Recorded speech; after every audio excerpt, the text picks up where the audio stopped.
Right, reactive dog owners, why there is no quick fix to this. Reactivity, different for every dog. Every dog is different. They will all respond to the behavior modification differently. You are where you are. The dog in front of you is the dog in front of you. What's happened in the past is relevant, but it also doesn't determine the future. I think we get caught up a little bit in, this dog had this start in life. We need to focus on the future because there is no point living in the past. The dog isn't living in the past. It has some behaviors that it's picked up from that start in life, definitely. It has some habits that it has picked up along the way that either help it regulate or it feels are useful to get other dogs away from it. You know, the barking, lunging, snapping at other dogs probably has a pretty good success rate at dogs like my dog going, oh shit, like I'll leave you alone because I don't want any of that. The dog, for the most part, got what it wanted. Reactivity can come from lots of different places. Sometimes they're just frustrated greeters and they just want to get to another dog to say hello. And actually, when they get there, they're absolutely fine.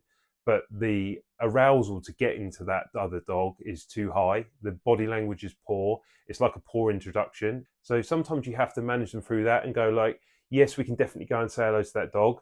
No, we cannot pull towards it, like, because we don't know this dog, we don't know this owner, we don't know how they're going to respond to your over exuberant greetings.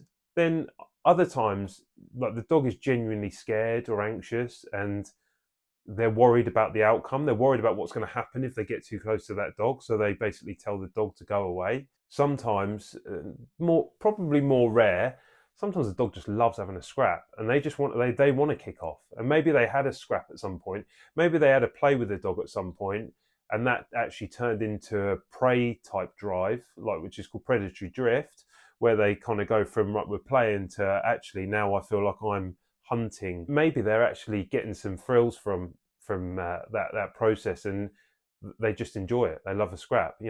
We unfortunately we have dogs that were bred to fight. It's in there, like it's in their genetic makeup. There's some wiring in there which says like fighting's rewarding, fighting's fun. The reality is we address it typically in the same ways. Sometimes we have to take extra precautions. Sometimes we have to do some more management, but usually the methodology is fairly similar. Any sudden behavior change in your dog, so if your dog went from being this sweet, like wouldn't say boo to a goose, seemed relatively happy, would like say hello to other dogs, to all of a sudden like growling, snapping, that's like straight to the vet, because there could be some pain there. And I think pain is probably an underdiagnosed thing. You need the vet to basically say this dog is physically okay, but once you get into the behavior change element of it, you've got to take it at your dog's pace. It won't be a quick fix.